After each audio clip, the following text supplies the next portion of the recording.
দাদা, একটা কাজ করুন, আপনার কাছে যত সোয়েটার আছে আপনি সব দিয়ে দিন। ম্যাডাম, আপনি সব সোয়েটার কিনবেন? হ্যাঁ, কেন কিনতে পারি না? না না ম্যাডাম, কিনতে পারেন।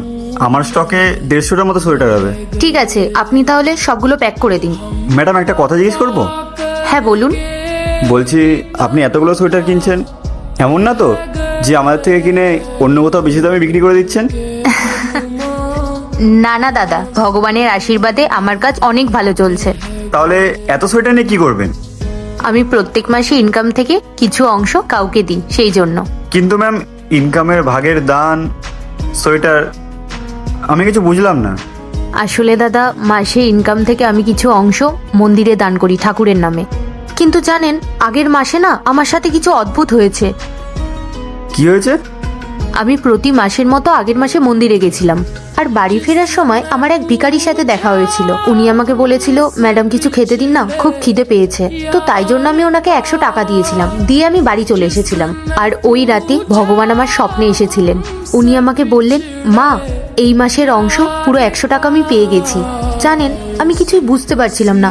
আমি অনেক ভাবলাম যে আমি প্রত্যেক মাসে ভগবানের নামে মন্দিরে দান করি, কিন্তু কোনো দিন উনি আমার স্বপ্নে আসেনি। আর দেখুন, আমি একজন ভিখারিকে খাবারের জন্য 100 টাকা দিলাম, ওটা সোজা ভগবানের অংশের মধ্যে চলে গেল।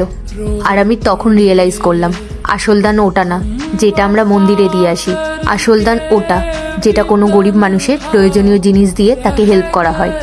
আর আপনি তো জানেন কতটা শীত পড়ে গেছে, তো রাস্তায় কত মানুষ থাকে, তাদের খুব কষ্ট হয়। তাই জন্য আমি ঠিক করেছি এই মাসের ইনকাম থেকে কিছু অংশ দিয়ে ওই মানুষগুলোর জন্য সোয়েটার কিনবো।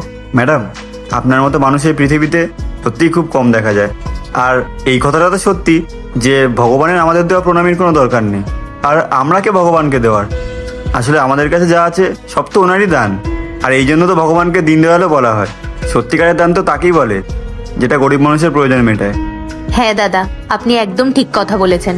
ম্যাডাম, আমার কাছে এই 150টার মতো সোয়েটার আছে। হ্যাঁ ঠিক আছে, তাহলে আমার টোটাল কত হলো? ম্যাডাম, একটা সোয়েটার 1200 করে। আপনি 1200 না, আপনি 1000 করেই দিন। এই পুণ্যের কাজে আমাদেরও তো কিছু অবদান থাকুক। আপনি 1000 টাকা হিসাব করে আমাকে টাকাটা দিন। ঠিক আছে দাদা, তাহলে আমার হলো 1.5 লাখ টাকা। ওকে দেবাশিস, ওনাকে পেমেন্টটা করে দাও, আর সব সোয়েটারগুলো নিয়ে গিয়ে গাড়িতে রেখে দিও, আজ রাতেই বিতরণ করব। ঠিক আছে ম্যাডাম। আসলাম।